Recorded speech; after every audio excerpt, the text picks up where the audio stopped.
Welcome to Communication, Connection, Community, the Podcasters Podcast. This podcast takes a deep dive into modern-day communication strategies in the podcasting space. We chat with interesting people who make the podcasting and speaking spaces exciting and vibrant. We also dive into the podcasting community with news, updates, latest trends and topics from this ever-evolving space. So strap in. It's going to be one amazing ride. Let's dive into today's episode. Everyone has a story in them. Here's the challenge, though, in the podcasting space. Sometimes we don't know what stories we want to tell. And it's true for speakers, too. There are a lot of speakers out there who have figured this out, but there are some who are still maybe at the starting point in their speaking career, still trying to figure out what is that magical story. Maybe there's more than one. But I'll tell you, a lot of the stories that our guest today is going to share comes from his adventures. And man, what a list of adventures he has to share. But it's not just about the adventures. It's about how those adventures have led him to give back to his community in many different ways. John Graham's life has been one of risk-taking and adventure, from climbing big, dangerous mountains or risking his life in wars and revolutions around the globe. Much of that as a U.S. Foreign Service officer. For the last 4 decades, though, he's helped lead the Giraffe Heroes Project. It's a global movement that inspires people to stick their necks out to solve tough public problems and gives them tools to succeed. Giraffe.org. We're going to make sure that link is in the show notes later on. But he has a memoir as well. His memoir is Quest, Risk, Adventure, and the Search for Meaning. He's also a sought-after podcast guest. He shares his messages all over the world. He's spoken on stages all over the world, and we're so glad he's here today, not only sharing his stories, but talking about how you can give back, even in the smallest way, to your community. And again, there's many different ways that you can do that. I'm excited to dive into this conversation with John Graham. John, welcome to the podcast. I'm glad to be here. Thanks for inviting me. John, I'm so glad you're here. Now, we share a little bit of passion. You're a past member, I guess you could say, technically the Global Speakers Federation, but the NSA down in the States, the National Speakers Association, and I'm part of CAPS, which is the Canadian Speakers Association up here in Canada. What was it that led you to sharing your messages on stages? What led you down that path?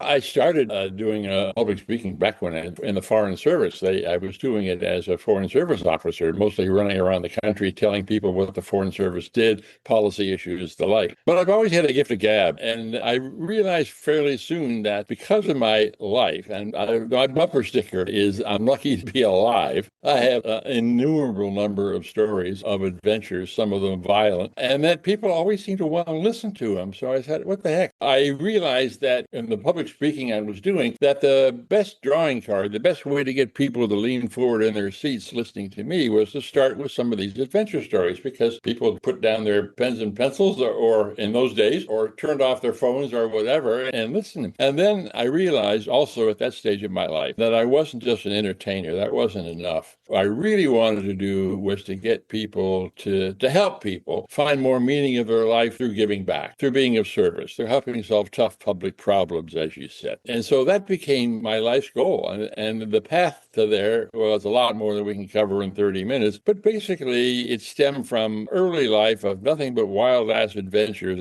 I mean, I was an adrenaline junkie. There was a real turnaround. It was occasioned by a battle in Vietnam, but it took a long time for me to understand that physical violence, physical adventures, great fun, and made for great stories. It was shallow. And my life had become shallow. And then I was in my 30s, and I was looking for one adventure after the other, and looking also as a Foreign Service officer at all kinds of poverty and corruption and violence and stuff. And saying, what the hell? A lot of skills that could help solve some of those problems. Instead, I'm making them worse. So there was a turnaround, and I began looking in the other direction. And I ended up at the United Nations, where, in fact, I did a lot of good in helping solve peace and justice issues. My life has been a rush to amass as much adrenaline as I possibly could for the first 30 years or so of my life, and then a realization that wasn't enough. When the turnaround happened at the United Nations, I was so enthused then about doing good in the world, so enthused about the effects I was having. I mean, I helped end apartheid. I mean, that was something. And I realized the good I could do. I wanted more of it. And the State Department, the Foreign Service, was going way too slow for me. And not only that, but in some cases it was going in the wrong direction. I didn't really give a damn about the poverty and disease and violence in the third world that I was seeing. So I quit. And then I set out to devote the rest of my life, I was then 40, to doing that. And luckily for me, I happened to almost, well, within a year or two, I met a remarkable woman named Ann Medlock who started something called the Giraffe Heroes Project. Tell you more about that later, but basically it's a global organization that moves people to stick their necks out, hence the metaphor. Whatever public problems are bugging them in their community, in the world, wherever.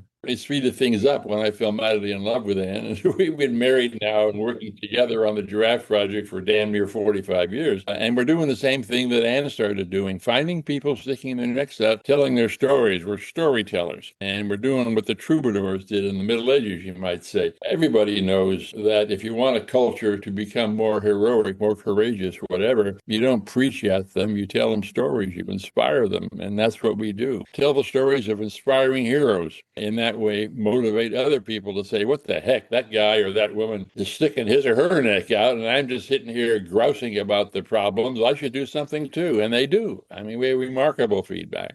It's amazing how those stories actually do move people to action. And when they see other people doing things, it's almost like what do you call that? It's something about the herd. It's like, okay, well, they're doing it, I should be doing it. Do you find that the stories are really not just their stories, but your stories are also helping to add the impact? Like I said earlier, I mean, I start everything with some stories of my own life because I recognize, not in a self-aggrandizing way, but just practically speaking of how to impact people, I realize that my adventure stories really are a tremendous way to draw people in, especially cynical audiences. I spoke before COVID. I was a platform speaker all over the world, and COVID kind of shut that down for a while. And now at 83, I don't want to get back on planes much anymore. I've learned how to do it all through social media. I've learned that telling these stories is the way for me to start. And if I'm in front of a tough audience, like a tough business audience, where they're more concerned about third quarter earnings than about helping anybody, I'll get them leaning into their seats by telling some of my stories. And then when they understand that I've done more stuff, more interesting stuff, and the whole room full of them put together, they'll listen. I've got them. I've grabbed the audience, which, as you know, as a public speaker, is the aim. You want to get people listening to you. Got the audience, and I've got like 10 minutes to go in a platform speech or a few minutes to go in a podcast or whatever. I will then segue into what I really want to talk about, which is the transition in my own life from physical adventure to adventures of the spirit, where you use whatever I have, whatever skills I have, and follow my own sense of purpose, which is helping people and giving back and getting other people to see that perhaps that's a path that they should try as well. Is there a specific story, John, that is your go-to that you know will resonate with the audience that you know you have to pull out every time? Like I know there's some speakers, for example, they'll have a story about climbing Mount Everest. They'll have a story about, I met the Pope. You know, they'll have some kind of a go-to story that you know is always going to land. As you well know, the best teaching stories often are stories of pratfalls, not successes. It's true.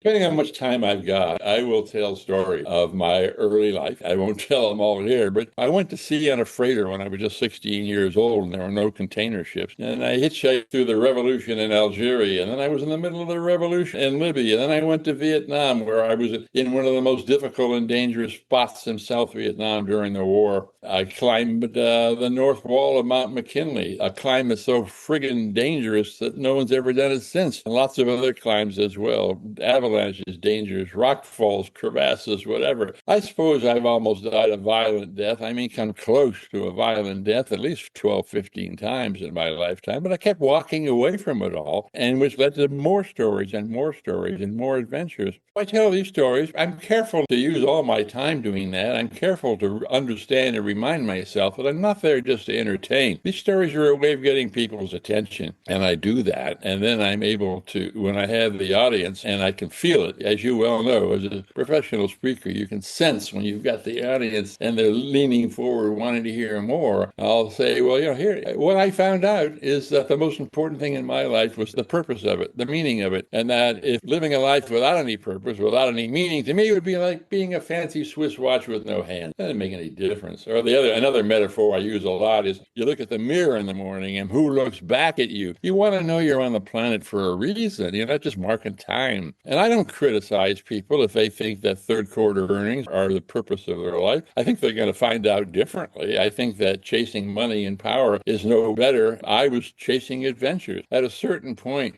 most people, if they're alive, if they're aware at all, will begin to realize that some kind of service brings them a sense of satisfaction and a sense of fulfillment that they never felt before in anything else. I keep telling these stories, the adventure stories. Like I say, there are lots of adventure stories, but the ones that resonate most probably are the story of a battle in Vietnam, where I suddenly, all of a sudden, in the middle of this battle, understood that my home, I was living 7,000 miles away. I didn't give a damn about the war. I went over there basically as a mercenary. I was employed by the State Department, but I just went over there for the adventure of it. I didn't believe in the war. I thought it was wrong and stupid, but I wouldn't anyway because I'd never been in a place where people were trying to kill me like that. I decided that's a terrific adventure and I'm going to do that. Well, I did that all right. I walked away from it. But in the middle of this battle, like I said earlier, I realized how shallow my life had become. The second turning point was when I left the Foreign Service. I rushed into this life of service, this life of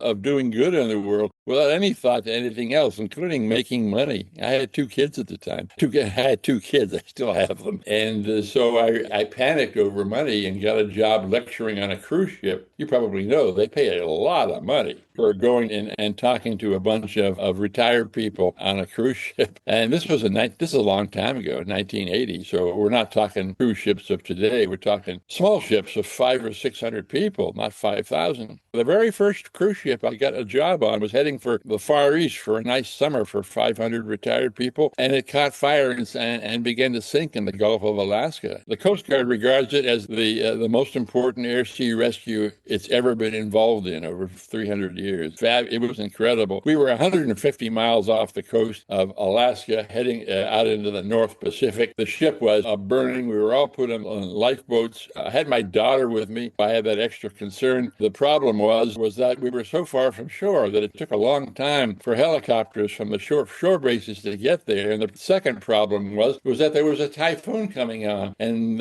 while we were in calmer seas in those lifeboats, when the sun came up, the typhoon hit us, and those little cockle shells of lifeboats were bouncing around, and we were all dying of hypothermia. At a certain point, the helicopters couldn't fly anymore because it was too dangerous. But they'd rescued almost everybody, including my daughter. 8 of us left in lifeboat number 2, and it was getting dark. And I realized, and everybody in that lifeboat realized, that once it got dark, we were dead because we had no flares, no lights, no radio, no motor, no nothing. Like I say, we were dying of hypothermia. I figured from my mountain experience, we had 5 or 6 hours to live. And that was a real close turning point. And I just turned up. I wasn't a religious person still, but I turned up and looked at the all that is, or whatever you want to call it God, whatever. And I said, damn it, it wasn't much of a, I was angry. I said, hey, at the United Nations, I was doing lots of good in the world. I helped end apartheid, for God's sake. Now you're doing me in. Now you're killing me. That doesn't make any sense. And I got madder and madder that I'd spent all this trouble and pain changing my life, and I was now being wiped out. Made no sense at all. So I was screaming my anger at God. And I heard this voice that said, hey, stop kidding yourself. You're panicked over money. Now you're lecturing on a cruise ship. And you get out of this, you're lecturing on another cruise ship. Yeah, fine, you helped end apartheid. Your life seems to be reorienting, but you haven't got the guts to stick it out, do you? You have a choice. You can either commit yourself to a life of service, to a life of making the world a better place, or you can die out here, which is going to happen in a few hours. It sounds like something out of a movie. Clearly it's not, because you lived it, right? But so that was a huge turning point for you then. I have to also add that my memoir is being shopped in Hollywood as we speak. I've got an agent who read the book and said, this has got to be a movie. What you said may happen. Anyway, I look up at the sky and this typhoon. The visibility is down less than 100 meters and it's getting dark and we're going to die. I have this conversation with God. He gives me this challenge and I just look up and say, okay, I give up. I agree. I won't turn back. In that instant, this Coast Guard cutter, small ship, rescue ship, comes crashing through the storm. It would have cut us in two had to look out and not seen us. And I tell the story. There's one person in 100 that believes this story when I tell it initially. Oh, come on. But I swear, it's exactly what happened. It's almost at the moment when I made that deal with God that this Coast Guard cutter comes crashing through the storm and I and the other 7 guys are rescued. And I never looked back. I kept my promise. I went back to New York. That's about when I met Ann Medlock of the Giraffe Heroes Project. And the rest of my life since then has been about helping other people find the meaning of their lives and find it not through maximizing third quarter earnings, but by helping, by looking around and seeing that there's a problem in their community. Maybe it's busing, maybe it's homelessness, or there's a problem in the world. Medical supplies aren't getting through to those poor people in Gaza, or whatever. It's something that they care about. And they would do well to think about what they can do with their skills and resources. I'm very careful to say, Carl, that I don't ever tell people, business people in particular, that they should leave their businesses and put on sackcloth and ashes and become Mother Teresa. No, no, no. I would never get anywhere doing that. I say, look, you can be of service in so many different ways. If you're in business, if you make a good product, offer a fair price, good labor conditions, good environmental conditions, you're a good neighbor in the communities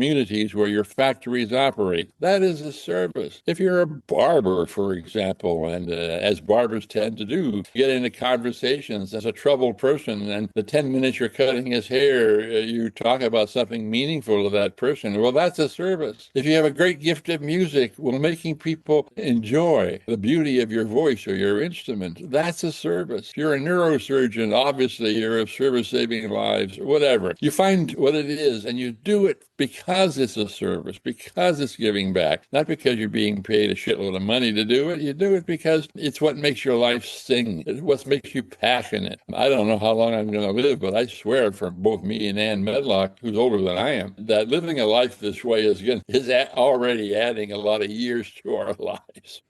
It's funny how fruitful your life becomes. I hear this from business owners that have been at it forever, and the money in business becomes less important than the bigger why, the greater why are you really doing this? Yeah, okay, it might be about income in the beginning. It might even be about status in the beginning, but at some point, there is that giving back. And for some, it's building a school. For others, it's helping out at their local food bank or soup kitchen or whatever. But there seems to be, in some areas, folks who don't necessarily feel they need to do that because they're already doing enough. But find that we should just be doing it more. No, I think it's important that people look at why they're doing it, not the volume of it, but the why of it. If you're doing it because your wife wants you to do it, or your husband wants you to do it, or because your preacher or your rabbi says, hey, you should get more involved in the community, well, okay. But the real reason, the motivation that really counts is coming from deep in your own heart, your own soul. And it's about the meaning of your life. I swear, from time immemorial, from like Neanderthals, that there's been no bigger passion, no bigger search for any human being than the search for meaning. We all want our life to be meaningful. You look at yourself in that mirror in the morning and you want to know that you count for something. And then you want to find out what it is. And then you question what it is. It may very well be you stay exactly where you are and you use your job or your position, but your motivations are different. Your motivations now are motivations of service, and they're tied intimately to what makes your own life passionate. And that's a huge difference. You could be doing the same thing, but just do it better. Or in companies, for example, a lot of the people we honor with the Giraffe Heroes Project are so-called whistleblowers. They're in a company and the company something's wrong with the company. They're doing something that's not good. It's corrupt or it's inefficient or whatever. And you have a question like, oh God, I think I better just hide under the desk. Or wait a minute, if I blow the whistle, if I try to write this wrong, not only will we make a better product, not only will more people like what we do, but the people here in the company will take my example and do something like it. There's all kinds of good that can come of this. Yes, there's a risk. I could get fired, but damn it, it's worth taking that risk. And these are the people we honor as Giraffe Heroes, for example, whistleblowers like that, people who are taking risks in order to be of service. That was a good transition, actually, John, into talking more about the Giraffe Heroes Project, because you've been doing so much great work with this, you and your spouse, for how many years? Refresh the audience's memory. How many years? It's getting close to 45 years in the summer. 44 years. 44 years. And how did it start? And did you start it together, or did she start it first? She started it first. I'm not smart. But Anne was this single mother living in New York City, right? And I happened to be in New York because I was working at the United Nations. But Anne was just looking around, and she couldn't help but notice that the media of the day, in those days, it was like print media. We're talking 1982. Was all about gloom and doom. Everybody was reading about what went wrong today. Fires, rapes, pillage, wars, whatever. And Anne knew that there were plenty of people in New York and around the world who were doing good things, who were helping solve problems, and no one ever told their stories. And so she was determined to do that. She was determined to tell the stories of these special people, these giraffe heroes, she called them. And she called them giraffe heroes because they were all taking risks. They were all sticking their necks out, hence the metaphor of giraffe, the long-necked animal. She started as a kind of a challenge to NBC and CBS from her own living room. She went around with a handheld tape recorder looking for people, and they weren't hard to find, who were sticking their necks out to make life better. Or she'd read about them, or people would tell her about them. And then she would go to and get a star of a stage or screen. And that wasn't hard because, after all, it's New York City. And she would get the movie star, the stage star, to do a voiceover and create these little 3, 4, 5-minute segments. And she would either put them on paper and stuff them in envelopes, like PR releases, or she'd put them on fax machines, or mostly she put them on vinyl records. I bet a lot of the people listening to this don't even know what a vinyl record is. It's a flat piece of plastic that goes round and round. I know what it is because I have thousands of them in my basement because I'm a collector, but you're right. In my basement, yeah, different generation for sure. She would get radio stations to play them, and it really caught on. Within a few years, she had a nice story in what she was doing in the New York Times. And about that time, she'd been in it for a year or two, fell in love with her, and everything she was doing became really important. But more to the point, I got out of my self-centered thing about, I'm a terrific speaker. Audiences love to hear me and all that kind of ego stuff. And I began to realize that the key to influencing people wasn't giving a great speech. It was telling stories. It was inspiring people through the examples of others, including your own example. And that was the purpose of it. But just to do it to entertain or to earn money, fair enough. I'm not making that wrong, but it wasn't enough. What's really important is your gift at being able to inspire people. And you must find that out true. And you're doing a podcast. I mean, why are you doing this except to move the ball ahead a little bit, right? Absolutely. And now you're doing this on podcasts as well. The pandemic, I think, did a few things for us in shifting how we get our messages out. And how are you finding telling these same stories and getting on virtual stages versus the physical stage?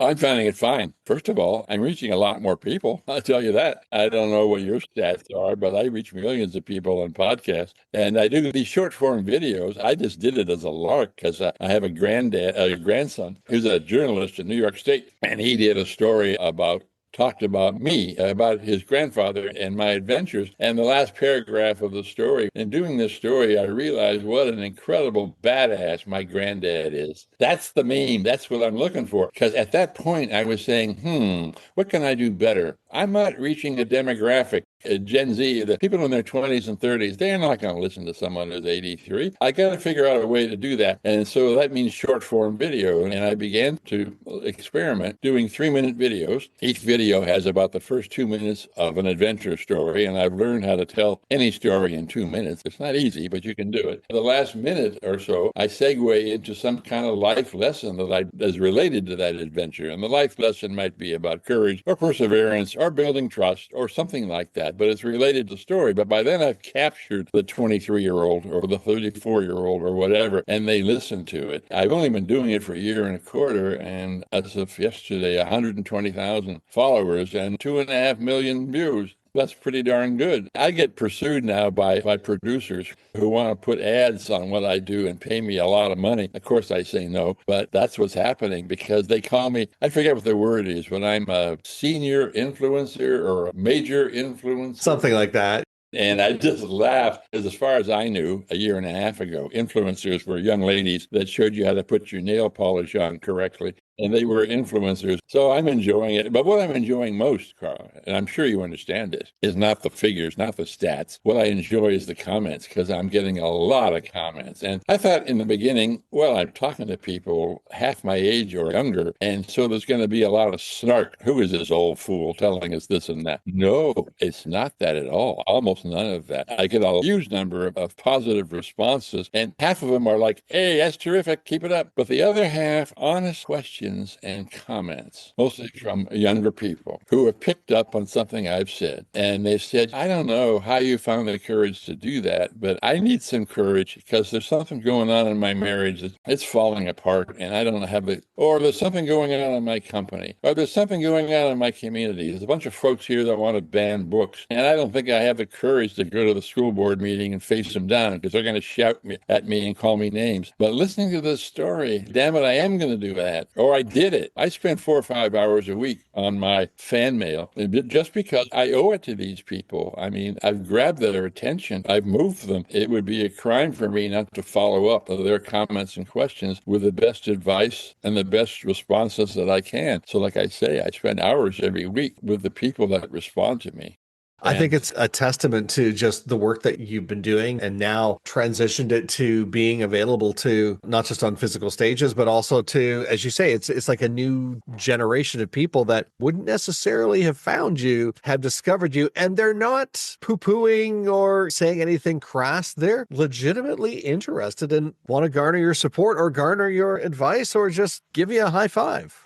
Is one thing I didn't say. It has come as a real surprise. The demographic I was reaching would be people in their 20s, and it is. My biggest demographic is 35 to 45. So it isn't just people that have just graduated from college and whatever, are looking for their first job, marriage or whatever. A lot of people edging in the Middle Ages that are edging toward middle age that are looking at this stuff as well, which teaches me something, that the search for meaning isn't just young people saying, oh, what the hell am I going to do with my life? It's all of us. And it's true. I find that mid-40s crisis, whatever, where us men are supposed to say, oh my God, my life's falling apart. What am I going to do? I find that it's more likely people older than that, people who are 55 and who are now a senior vice president or a provost of a university or something like that, heading for the top job. And they're the ones that are having doubts. They're the ones that are looking like, man, I'm 55, I'm 60, and so we're halfway in this life. Am I doing enough? Am I doing the right thing? Those kinds of questions. So I'm reaching a lot of those people too, people who are having second thoughts about what they're doing and looking for an affirmation as to their life path. And some of the stuff I do, especially since I've lived through it at 83, believe me, I have lived through it, especially since they listen to me and say, well, this guy doesn't seem to be any brighter than I am. And if he can do it, maybe I can too. Very powerful message right there unto itself, John. Best way for people to get a hold of you. I know you mentioned Giraffe Heroes Project. Is that where you want to drive people? I think so. I think looking at Giraffe, the URL is simple. It's giraffe.org. And by the way, Giraffe has 2 F's. It's amazing these days with AI how many people can't spell, but Giraffe has 2 F's in it. The other thing is, I urge you, and it's not just because I want to sell a book, but my memoir is pretty damn good and makes these points pretty well. And it's called Quest, Quest, dash risk, adventure, and the search for meaning. Order it from your bookstore. It's also an audiobook, so you can listen to it in the car, et cetera, et cetera. And then there's a Badass Granddad series. Just go to the search boxes, either TikTok, Instagram, or YouTube. I've done 73 episodes now, so you can take a rainy day and listen to a few of them. I did try to do a couple a week. That's enough. People can reach me that way. We'll certainly make sure that we'll put those links for folks in the show notes to check out. I would ask what you're planning on doing when you retire, but I don't think you've figured that out yet. And I say that jokingly because it's a testament that you enjoy so much of the work that you do. You've had many different adventures in your life. What's there to retire from, right? That's it.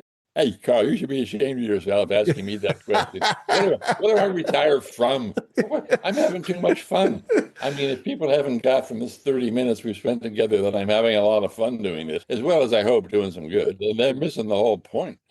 I think that's the big piece and clearly I was joking about that but there's so many people though, and you must have, spoken to them, events you've been to as a speaker, or even some of the folks you've met or heard comments from on the podcast that, like you say, a lot of guys, especially, they get to that point in their life where they say, well, okay, I don't know what's next, but can't wait for my rocking chair money, but there's so much more to life and you ask a retired person, for somebody who has quit working, has quit their job, what are they doing with their time? A lot of them are spending more time doing the type of work that you're doing because they love what they're doing.